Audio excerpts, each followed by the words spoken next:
예, 금요일 묵상의 시간입니다. 사람의 마음은 기적을 통해 변하는 게 아니라 진심을 통해 변한다. 사람의 마음은 기적을 통해 변하는 게 아니라 진심을 통해 변한다. 자, 이런 제목으로 또 이번 주간 마지막 묵상 함께 나누겠습니다. 자, 어제까지 열왕기 상에 나오는 왕들에 대해 우리가 모두 살폈는데 오늘은 그 시대 왕들이 우상 숭배의 길을 갈 때 하나님의 뜻을 가지고 이제 나타나는 선지자들과 그들의 역할에 대해서 잠깐 생각해 보길 바랍니다. 자, 계속 말하듯이 선지자들의 등장의 이유는 이 약속을 맡은 백성들이 바른 길을 가지 않고 죄악된 길을 계속해서 고집스럽게 걸어 패망하기로 가게 될 때 나타난다고 그랬습니다. 그래서 이 초기부터, 북왕국 초기부터 불순종을 거듭하며 걷는 그런 역사를 보면 처음부터 선지자들이 막 등장하기 시작하죠. 그리고 이제 결국 북이스라엘이 이제 그렇게 망하게 되고, 그리고 이제 남유다 같은 경우도 이제 점차 불순종의 길을 걷게 되니까 또 그때 선지자들이 많이 등장해요. 그러니까 멸망의 시기에 즈음해서 굉장히 많은 선지자들이 등장하는 걸 볼 수 있어요. 성경에 분명하게 이름을 알리고 있는 선지서의 이름으로 있는 선지자들도 많았지만 성경을 잘 읽다 보면요, 이름도 없이 빛도 없이 보내받던 선지자가 더 많이 있었다라는 것도 우리가 분명히 알 수 있습니다. 그러니까 하나님은 당신의 약속된 백성들이 정체성을 잊고 그다음에 욕심에 빠져서 그냥 넘어져 가는 것, 죽음으로 가는 것을 너무 안타까워하시는 거죠. 단지 저들이 잘못된 길을 가니까 그래서 책망하는 뭐 그런 내용만 선지자들이 말하는 게 아니에요. 선지자들이 전달하는 말의 내용을 보면 그 안에 하나님의 살아있는 마음이 담겨 있는 것을 우리가 알 수 있는데 그 핵심적을 요약한다면 이거예요. 죄에 대한 책망, 권면, 위로, 소망, 심판, 이런 5가지 요소가 들어가 있는 걸 볼 수 있습니다. 그러니까 선지자들의 외침 속에는 지금 위험한 죽음의 길로 가게 하는 이 죄가 얼마나 무서운 것인지를 알게 하는 분명한 하나님의 책망이 있어요. 그냥 무조건 오냐가 아니에요. 이거 잘못됐다고 아주 따끔하게 말을 하십니다. 그래서 이제 권고하는 거고, 그리고 권면하는 그런 하나님의 아주 절규가 있는 거죠. 안타까운. 또한 비록 지금 이 지경이 되었어도 너희가 순종할 때 소망이 있다, 회복될 거다라고 하는 하나님이 그 약속을 포기한 게 아니라 지키고 있다라고 하는 하나님의 그런 분명한 위로와, 그래서 반드시 순종의 길을 갈 때 풍성하게 될 거라고 하는 하나님의 소망의 약속들이 있습니다. 그런데 그래도 고집을 피우고 결국 죄악된 욕심의 길을 걸어갈 때는 이제 그 죄에 대한 책망, 그에 따른 어떤 심판이 이제 미래에 있을지 경고하고 그렇게 외치는 그런 내용들이 있죠. 그러니까 하나님의 그 마음이 이렇게 선지자들이 전하는 말씀 안에 다 있는 거예요.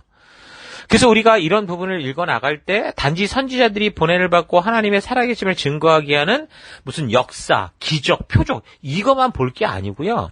그 선지자들의 목숨을 건 외침, 그 절규 속에서 지금 전하는 하나님의 그 뜻, 그 진심을 우리가 볼 수 있어야 되는 거예요.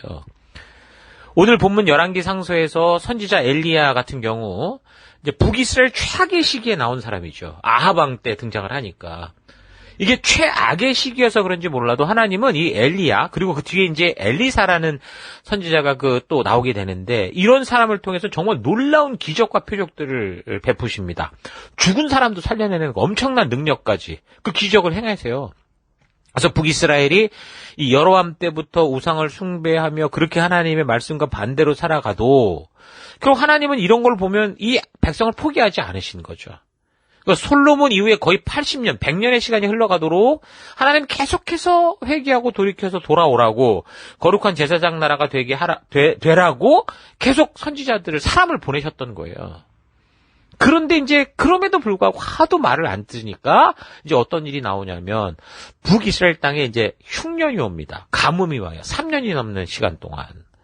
그래서 성경을 통해 볼 때 여러분, 사람에게 생명 주고 축복 주는 그런 이 구조가, 창조의 원리가 자연인데, 근데 이 자연이 사람에게 해를 끼치는 이유를 보면 분명히 이 영적인 문제들과 연관돼 있다라는 걸 알 수 있어요. 그래서 오늘날 이 세상에 지금 기후 문제들을 가지고 문제가 너무 커져서 대책을 세우고 애쓰고 있는데, 이런 문제에 대한 해결책이 과학기술과 나라들의 협력으로 될 일인지, 아니면 먼저 지금 우리가 회개하고 영적으로 바른 길로 돌아와야 하는 문제인지, 이거 잘 분별하고 지혜를 얻어야 돼요. 이 과학의 세상에 이건 마치 무슨 뭐 과학으로 다 풀어낼 수 있을 것처럼 얘기하지만 여러분 그렇지 않아요. 과학도 이거를 이런 현상들을 따라가고 분석해가고 그럴 뿐이지 어떤 그 원인이 왜 그런지는 모른다고요. 그게 뭐 기후 문제라고 말하는데 뭐 과학은 그렇게 말할지 모르지만 성경은 분명히 그런 이유에 대해서 다른 분명한 영적인 근거가 있다라고도 얘기를 한다는 거죠. 자, 아무튼 아합과 이세벨의 시대에 3년이나 되는 흉년을 통해 돌아오도록 하나님이 기회를 주셨다라는 건데 이세벨은 오히려 이런 하나님의 선지자를 잡아서 전부 죽이고 씨를 말리려고 하는 거예요. 하나님의 선지자가 뭐예요? 하나님의 말씀을 알고 그 백성들을 하나님의 뜻 안에 세우는 사람들이잖아요. 그런데 이세벨이 이런 사람들을 다 죽이려고 한 거죠. 오늘날 이 시대의 이세벨은 뭘까요? 어쩌면 문화와 이 세상의 그 유행들일 거예요. 전부 하나님의 뜻대로 서고자 하는 이 우리의 젊은이들을 처음부터 다 싹을 다 자르는 짓을 하는 거죠. 그때 이제 하나님께서 이 엘리야를 어떻게 하냐? 피하게 하시는데 어디로 피하게 하냐면 이세벨의 출신 그 고향 페니키아 쪽으로 시돈으로 피난을 하게 하십니다. 그러니까 시돈은 그렇게 보면 우상숭배 본거지잖아요. 근데 하나님이 이 엘리야를 거기로 피난시켜요. 그리고 거기서 그 지역 사람들을 위해서 놀라운 은혜를 베푸시고 심지어 죽은 아이까지 살리는 기적도 보여주세요. 자, 이런 걸 보면 우리가 알 수 있는 게 이러가고요. 하나님은 우상을 섬기는 어둠 속에 있는 백성들을 보면서 저거 심판받을 거 지옥에 뗄까 이렇게 보지 않고 이를 갈고 분노하는 게 아니라 어떻게 하는 거예요? 참으로 구원받아야 될 안타까운 내 백성이다라고 보는 걸 보시는 걸 알 수 있죠. 그래서 하나님은 언제나 누구라도 특별히 어둠 속에 있는 그런 사람들을 어떻게 해서든 살려내려고 하시는 우리 아버지다라는 걸 알 수 있습니다. 누구든지 주 예수를 믿으라. 그리하면 구원을 얻으리. 너와 내 집이. 그리 말씀하시는 거죠. 자, 어쨌든 그 후에 엘리야는 이제 갈멜산이라는 아주 유명한 곳이죠. 여기서 바알의 선지자 450명, 아세라의 선지자 400명, 그러니까 이방 우상 선지자들과 누가 진짜 하나님이냐 이걸 갖고 대결을 벌입니다. 그래서 이제 뭐 바알의 선지자, 아세라의 선지자가 뭐 처음에 뭐 정성들여 뭐 난리를 피는데 뭐가 됩니까? 안 되죠. 그러니까 막 자기 몸을 칼로 막 자해하면서 그 난리를 피는데도 안 되는 거예요. 그래서 엘리야가 조롱을 하죠. 잘해봐라. 근데 안 되는 거예요. 그럼 나와 너네 이제. 그러고 나선 엘리야가 그 제단에 불로 태우는 그런 이 미션이었는데 거기다가 물을 갖다 붓고 막 난리를 피는 거예요. 그러니까 엘리야는 오히려 이건 불이 붙어야 되는데 물을 묻히는 일을 하는데 그런데 엘리야의 기도를 통해 하늘에서 불이 내리죠. 제단을 확 태워버립니다. 그러니까 누가 봐도 어떤 거예요? 하나님이 살아계시 이거 우연이 아니라는 걸 확실하게 아는 그런 기적을 베푸시는 거예요. 그리고 나서 바알의 선지자, 아세 선지자가 다 죽었는데 그러고 나서 이제 3년 이상 가물었던 땅 때문에 이랬던 거니까 엘리야가 이제 믿음으로 기도를 하는데 뭐 구름 한 점 보이질 않아요. 처음에 기도할 때. 그런데도 엘리야는 믿음으로 기도합니다. 그래서 결국에는 그 땅에 이제 가물었던 땅에 이제 비가 내리는 그런 역사가 일어나죠. 자, 근데 이런 모든 기적적인 역사들을 누가 봤어요? 그 당시 왕이었던 아방이 다 봤던 거예요. 자, 그런데 이 놀라운 기적을 눈으로 분명하게 직접 봤는데도 이 사람은 변하지 않아요. 예? 기적과 표적을 봤는데도 안 변한다고요. 여러분, 오늘날 많은 사람들이 이런 기적들이 나타나면 이 사람들이 다 변할 거라고 생각하는데 여러분 성경의 역사를 사건들을 잘 보면 절대 그렇지 않다라는 것을 확실하게 보여줍니다. 그래서 오히려 이세벨은 어때요? 이런 걸 보고 회개하고 돌아오는 게 아니에요. 저주를 받은 게 아니라 독이 차올라가지고 순종하는 엘리야를 이제 죽여버리겠다고 쫓아다녀요. 그러니까 사람들은 절대로 기적을 본다고 해도 누구나가 다 머리 숙이고 하나님 앞으로 이렇게 조아리고 나오는 게 아니라고요. 오히려 더 큰 기적, 더 놀라운 기적, 더 대단한 것들을 요구할 뿐이에요. 성경에서 기적이 나오는 사건들을 찾아보고 그 기적을 통해 사람들이 얼마나 변화되었는가 한번 보세요. 다 잠시 잠깐뿐이었어요. 그러니까 성경이 말씀하는 이 성도는 결국 뭐라는 거예요? 우리 성도는요, 기적과 표적으로 살아가는 존재가 아니고요, 하나님의 말씀대로 순종하는 존재다라는 거, 이게 분명하다라는 거죠. 그래서 오늘 본문의 엘리야를 보면 그 또한 이 기적을 통해서 뭐 사람이 변하고 죽은 자를 살리고 막 나라를 막 이런 나라가 회복될 거라고 생각했던 거죠. 근데 그런 놀라운 기적을 하늘에서 불이 내리는 기적을 행해도 이세벨이 회개하는 게 아니라 독이 차올라가지고 자기를 죽이려고 하니까 그는 하나님의 놀라운 기적을 전하고 보였던 선지자였음에도 불구하고 도망을 쳐요. 남유다 저 남쪽 끝까지 도망을 가요.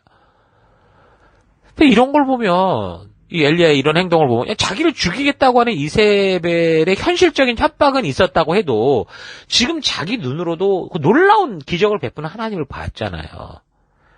그러면 그것을 봤다면 뭔가 좀 다르지 않을 수 있을까 생각할 수 있는데 아마도 엘리야 안에도 이런 기적을 베푸는 하나님을 보면서 어떻게 했겠어요? 이 놀라운 능력으로 저 이세벨, 저 이 악의 축이 되는 이세벨을 심판해버릴 거라고 생각을 했던 거죠. 근데 하나님은 그를 심판하지 않아요. 자기를 죽이겠다 덤벼들고 이를 거품 물고 쫓아오는데 아무 일이 없어요. 그 시대 분위기가 바뀌는 게 아니에요. 그러다 보니까 아마 엘리야가 반항심도 있지 않았나 그렇게 볼 수 있습니다. 그러니까 그런 의미로 사실 뭐 하나님의 그런 능력을 믿는 자라면 담대히 이세벨과 믿음으로 싸울 수도 있는데 그냥 도망가 버린 거죠. 그러니까 세상은 절대로 기적으로 변화되지 않는다는 거죠. 여러분 사람의 마음은 절대로 기적으로 변화되지 않습니다. 하나님은 분명 필요할 때 기적을 베푸는 그런 일들을 행하시지만 결국 어떻게 해요? 모든 것을 기적과 같이 당신의 능력으로 뭐 마음대로 막 조작하고 그렇게 하지 않으셔요. 그리고 어떡합니까? 하나님의 방법은 인격에 호소하시는 거예요. 우리는 이런 하나님의 사역의 방법을 잘 파악할 필요가 있어요. 하나님은 인간의 마음이나 인간들이 만들어가는 역사를 당신 마음대로 각본하고 조작하지 않으세요. 사람은 그렇게 변하지 않는다는 것을 아시기 때문에 그 사람의 인격에 호소하시고 그가 그 마음 중심으로부터 우러나와 변화되는 참된 변화를 기대하시고 그 길로 이끄시죠. 자, 그런데 엘리야는 그런 하나님에 대한 기대가 무너져서인지 몰라도 뭐 자기를 죽여달라고 막 도망쳐가지고 떼를 부리는 거예요. 그러니까 그 시대에 그 왕들이나 선지자나 수준이 어떻게 보면 다 거기서 거기라는 거죠. 근데 오늘날에도 얼마나 이런 식으로 행동하는 이 성도도 목사들이 많은지 몰라요. 나도 뭐 사실 솔직히 기도할 때 제가 뭐 놀라운 역사들이 팍팍 나기를 막 기대하는 그런 마음이 있어요. 내가 기도할 때 병든 자가 낫고 내가 기도할 때 저들이 소원이 이루어지고 그러나 하나님의 사역이 그렇지 않다는 걸 이제는 분명히 알기 때문에 내가 생각하는 대로 이루어지는 기도를 구하는 그런 기도보다 하나님 상황 환경이 어떠하든 살아계신 하나님이 계시기에 그 약속을 내가 믿기에 그 말씀대로 변치 않은 순종의 길을 걷기 원합니다. 이제는 그런 믿음의 길을 저는 걷고 있습니다. 때를 쓰고 자기 마음대로 하나님을 움직이려 하는 그런 목사들, 목자들, 성도들, 오늘 본문의 엘리야 선지자. 하지만 하나님은 이런 우리를 책망하시진 않아요. 보면은 육체적으로 영적으로 지친 거죠. 그런데 그런 사람을 책망하거나 야단치는 게 아니라 여기 이제 엘리야 선지자를 대하는 걸 보면 하나님께서 육체적으로도 필요한 이 탈진 상태에서 어려움을 아시기 때문에 천사를 보내서 음식을 육체적으로도 채워 먹이시고 또 영적으로는 어떻게 해요? 영적도 고갈된 상태일 수 있으니까 하나님의 뜻, 하나님의 진실한 그 의도를 엘리야에게 말하면서 설득을 하셔요. 왜요? 인격이니까. 하나님 인격적으로 생각하시니까. 그래서 하나님 설득할 때도 그래요. 조금만 기다려라. 내가 정말 기적적으로 다 이거 뒤집어 엎을게. 이렇게 약속하는 게 아니고요. 그가 환상을 볼 때 뭔가 기적 같은 일들이 막 요란하게 막 벌어지는데 그 모든 게 다 지나가고 잠잠함 속에서 말씀으로 하셔요. 그러니까 인간들이 자기의 자유의지를 가지고 혼잡스럽게 이렇게 역사를 만들어가는 것 같지만 그래서 지금 사탄의 대항자 이세벨이 이 세상을 주도하고 판을 치는 것 같아도 나는 믿음으로 사는 너희를 포기하지 않았고 말씀의 가치대로 살아가는 너희를 통해 나의 뜻을 이루어간다. 나의 나라가 이렇게 이루어진다라고 말씀해 주시는 거죠. 그래서 엘리야로 하여금 그래서 이제 믿음으로 행할 바를 또 알려주시고 또한 엘리야 너만 혼자 이런 싸움하는 거 아니야. 너처럼 절대로 세상과 타협하지 않는 7천의 동역자들이 있다. 이것도 분명하게 알려주시죠. 그러니까 우리가 눈으로 볼 때 아무리 세상이 자기 마음대로 흘러가는 것 같아도 이 세상의 그 어느 곳도 절대로 하나님의 뜻을 꺾을 수 없다라는 거예요. 하나님의 뜻은 하나님의 말씀대로 순종하는 그런 믿음의 사람을 통해 반드시 이루어져 가고 있다라는 거죠. 그래서 우리의 실력이 필요한 게 아니라 우리의 순종이 필요하다는 거예요. 그래서 하나님은 이렇게 궁금해하는 엘리야 선지자에게 왜 그런지를 설명하지 않아요. 설명해도 모르니까. 그래서 당신이 이루어 가시고 있고 이루실 일을 위해서 그에게 인간으로 부름받은 자로 해야 할 일을 명하시고 순종의 길을 걷도록 하시는 거죠. 여러분, 우리가 보는 역사는 이전에도 지난주도 말했던 것처럼 사람들에 의해서 이리저리 흔들리고 있는 것 같지만 하나님은 반드시 하나님이 말씀하신 그 하나님의 뜻을 이루어갈 것이기 때문에 하나님은 어떤 상황과 환경 속에서도 하나님을 믿고 신뢰하고 그 말씀대로 살아가는 사람을 찾으시고 그래서 그 사람들이 묵묵히 그 길을 걸어갈 때 하나님이 그 일들을 이루어 가시는 거예요. 그래서 우리가 자꾸 그런 믿음의 사람들이 되자고 하는 거죠. 그럼 우리가 지금 CT에서도 그런 것 같아요. 이 사역을 행할 때 말씀 중심의 사역을 해나가고 있잖아요. 근데 때로는 정말 외롭고 힘겹고 마치 나 혼자 가는 것 같을 때가 있어요. 우리가 성도들이 리더들이 함께 잘 가면서도 때로는 이 목사로서 내가 느낄 때 참 이런 부분이 쉽지 않구나 이런 생각이 막 들 때가 있거든요. 그래도 중요한 건 뭐예요? 사명을 잊지 않은 그런 우리와 하나님이 항상 함께하고 계시고 또한 우리 눈에 보이지 않아도 이런 사명의 길을 우리가 묵묵히 걷고 있는 동안 하나님이 당신의 그 꿈을 이루어 가실 것이고 또한 보니까 곳곳에 이렇게 교제를 하다 보면 시티 곳곳에 또 이 멜번 곳곳에 그렇게 무릎 꿇지 않은 7천인이 있다라는 걸 또 보여주시더라고요. 그래서 오직 말씀의 가치를 따라 믿음으로 걸어갈 수 있는 여러분과 오늘 이 말씀을 통해 우리가 좀 제가 될 수 있도록 그렇게 결단하기를 바랍니다. 자, 정리를 하면 보냄을 받은 선지자들은 기적을 베푸는 사람이 아니라 항상 하나님의 뜨거운 가슴, 그 진심을 전하는 사람이라고 했습니다. 그래서 그런 원리로 볼 때 오늘날 부름받은 성도들 또한 우리 또한 기적을 베푸는 사람이 아니고요. 기도를 통해 요술을 부리는 사람이 아니고요. 하나님의 말씀의 가치를 바르게 알고 그래서 하나님의 그 뜨거운 가슴을 그 하나님의 안타까운 가슴을 세상에 알리는 증인들인 거예요.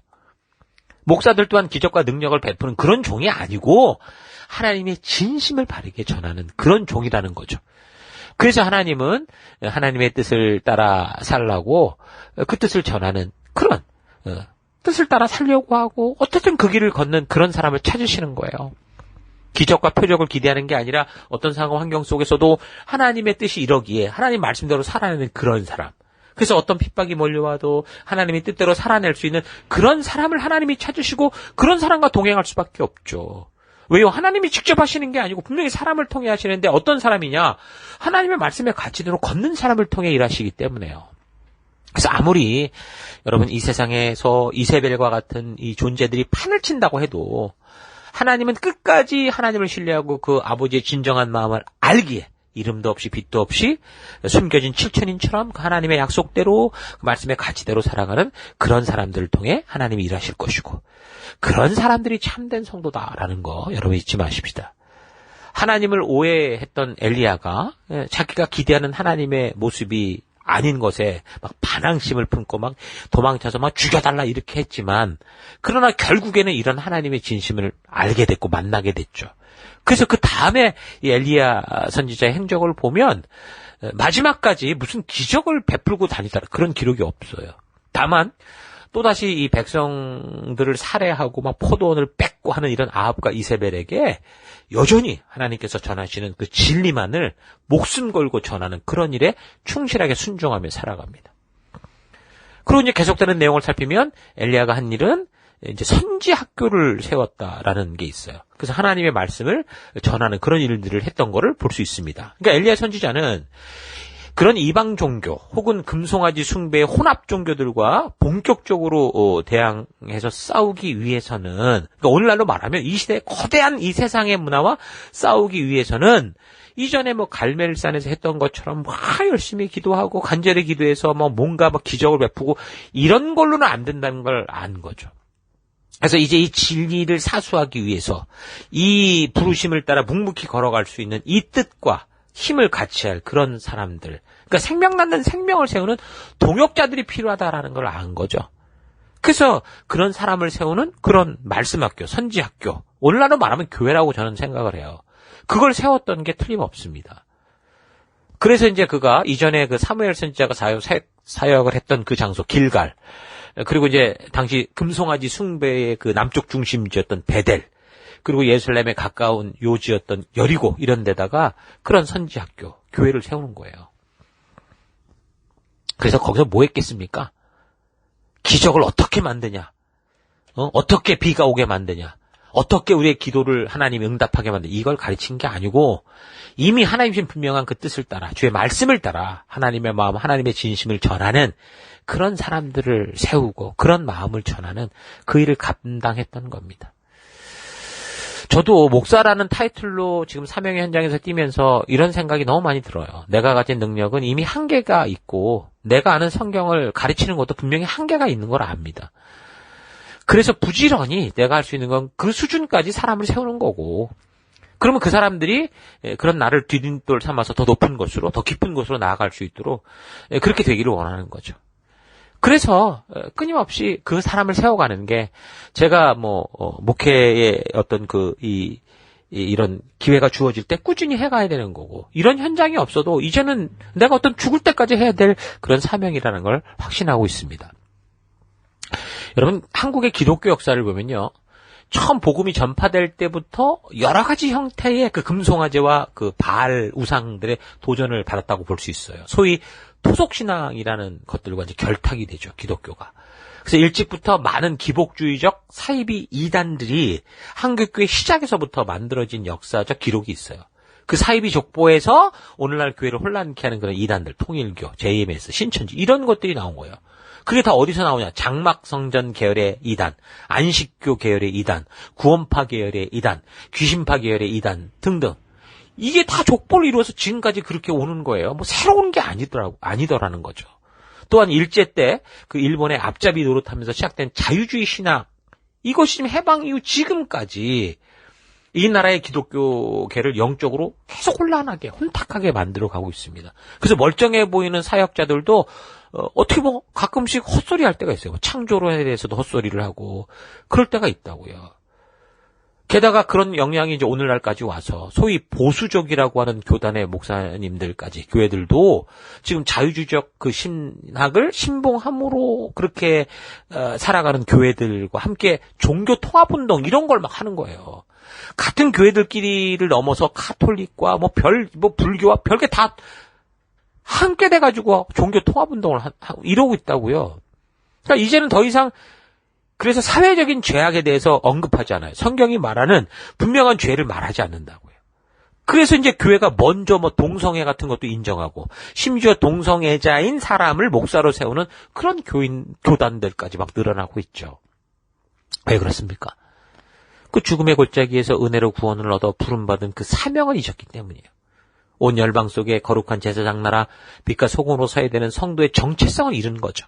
우리를 죽음에서 구원하여 주신 그 하나님께서 그의 백성들에게 이집트에서 했던 것처럼도 하지 말고 가나안 사람들이 사는 것처럼 살지 말고 오직 하나님이 직접 주신 법도와 규례의 가치를 따라 하나님 나라 백성답게 살아가라고 약속하셨고 명령하셨고 언약하셨던 그 역사도 모르고 그 내용도 모르고 그 의도도 모르기 때문이죠.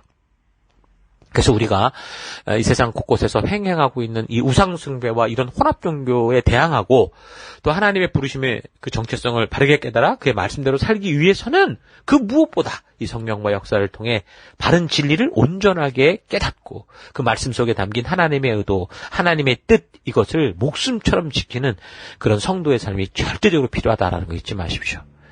자, 오늘 우리가 이번 주간 살폈던 말씀들을 통해 이러한 분별력이 생기길 바라고 결단이 있는 우리가 될 수 있기를 바랍니다. 자, 오늘 하루 나는 항상 하나님이 믿어주시는 그 처음부터 바닥으로 떨어지는 이 세상 역사 속에서 하나님의 부르심과 기대와 소망같이 정말 하나님의 말씀의 가치를 따라 살아가는 열방의 제사장이요 하나님 나라 백성답게 살아가고 있는지 아니면 하나님의 법도와 규례가 말하는 것들이 너무 분명한데 자꾸 쉽고 편한 길을 찾아서 나의 본능과 욕심이 원하고 이 시대 모두가 추구하는 그런 세상의 삶을 위해서 하나님의 말씀까지도 내 마음대로 해석해서라도 내 고집대로 살고자 하고 있지 않은가 좀 차분히 되돌아봤으면 좋겠습니다. 선지자들이 외치고 전했던 말씀들을 통해 여러분 하나님의 이런 진정한 이 심정을 깊이 깨닫기 바랍니다. 우리는 성경 곳곳을 읽어가면서 하나님의 이런 진심을 만나야 돼요. 이 성경을 통해 내가 원하는 복을 가지기 위해 보물찾기를 하는 게 아니라 하나님이 나를 창조하시고 죽음에서 구원하신 그 하나님의 진실한 뜻, 그 하나님의 마음을 만나야 됩니다. 여러분, 성경은요, 우리에게 보물 지도를 보여주는 게 아니라 하나님의 진심을 보여주고 있어요. 성경은 하나님의 능력으로 기적과 표적을 보이는 방법을 말하고 있는 게 아니고 하나님의 진심을 만나 기꺼이 우리 주님이 먼저 걸어가신 그 사랑의 길로 나아가게 합니다. 여러분, 사람은 기적을 통해 변화되는 게 아니라 하나님의 진심을 만날 때 진정으로 변한다라는 거 잊지 마십시오. 또한 우리가 살피는 열왕기서에서 예언자들이 등장하는 건 지금 역사가 뭔가 잘못 돌아가고 있다는 분명한 사실을 지금 보여주고 있다. 위급하다. 이런 걸 잊지 마시고 그 예언자들의 입을 통해 외치는 하나님의 책망, 죄책, 권면, 위로, 소망들을 잘 듣고 그래서 우리가 잘못된 길에 있다면 되돌이켜서는 우리가 되기를 바랍니다. 그리고 하나님께서 우리와 언약하신 그 길을, 그 약속을 따라 순종하는 우리가 되기를 바랍니다. 끝까지 자기 욕심을 고집한 인생을 살 때 어떤 미래가 다가올 것인지를 알리는 예언자들의 이런 외침 속에서 하나님의 그 안타까운 마음을 만나서 정말 바르게 돌이켜 믿음의 길을 걷는 우리가 될 수 있기를 주의 이름으로 축원합니다. 저는 하루도 힘내십시오. 잠시 기도하겠습니다. 하나님이 기적만 베푼다면 뭔가 달라질 수 있을 것이라고 생각하며 하나님의 진실한 마음이 담긴 성경을 소홀히 여기고 여러 가지 행사나 기적과 표적을 보이기 위해 지나친 열심을 가지고 살아왔다는 것 회개합니다. 사람은 그렇게 기적적으로 변하는 게 아니라 진심을 통해 변한다는 사실 잊지 말고 하나님의 그 진심을 전하는 진정한 이 시대의 예언자, 성도, 빛과 소금이 되기 원합니다. 이 암울해 보이는 역사 속에서도 하나님은 반드시 하나님의 뜻을 이루어간다라는 거 잊지 않고 하나님의 뜻이 이 땅에서 이루어지도록 그렇게 순종하는 믿음의 사람 되기를 원합니다. 하나님, 사람은 기적을 통해 변하는 게 아니라 하나님의 진심을 만날 때 변한다라는 사실 잊지 않고 그 길을 걷는 우리가 되게 인도하여 주옵소서. 함께 하시면 감사드리고 예수님 이름으로 기도했습니다. 아멘.